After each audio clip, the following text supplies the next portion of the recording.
you, Mayor. Thank you, everyone. I appreciate your consideration on item 62. For me, this is a personal issue, and it's an important citywide issue. I have a daughter who I know one day will require assisted living.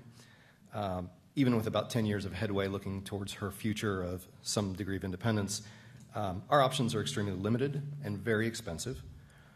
What I would really like is nothing more than for my daughter to receive support from my family, that really we are the most qualified caregivers for her, and for her to also have the privacy of her own dwelling, but with the security and love of our family nearby.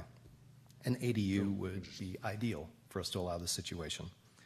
As we look down that 10-year road, I think it would also be ideal for one of my parents to come live with us.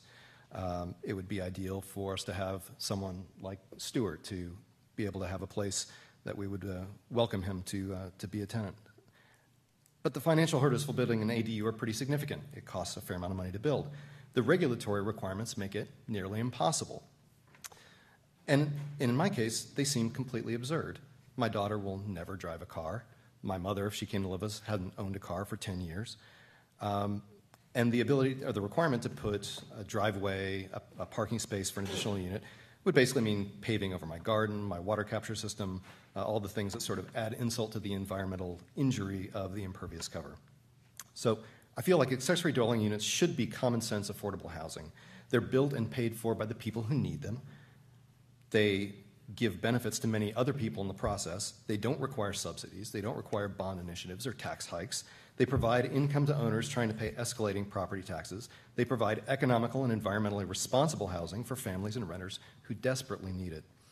They're a practical tool that have been around for generations until post-war zoning basically ceded our land use to cars and watering yards instead of people. And consequently, we hear a lot of issues and concerns about ADUs, or I'm sure we will. Fortunately, we have an example in Portland where ADUs have been revitalized through smart zoning initiatives to help allay our fears and help us build a resilient city. Some may be concerned that ADUs are a backdoor for commercialization of our neighborhoods, but in a survey of ADU owners in Portland, the Oregon Department of Environmental Quality found that overwhelmingly ADUs were used to house residents, 80% of all ADUs being used as someone's primary residence. There are concerns about overflow parking. What happens if we remove the parking requirements? Again, the survey from Portland found that nearly 2/3 of ADUs resulted in 0 cars parked on the street. ADU residents less likely to bring cars, and when they do, most of them park somewhere that's already available on the lot.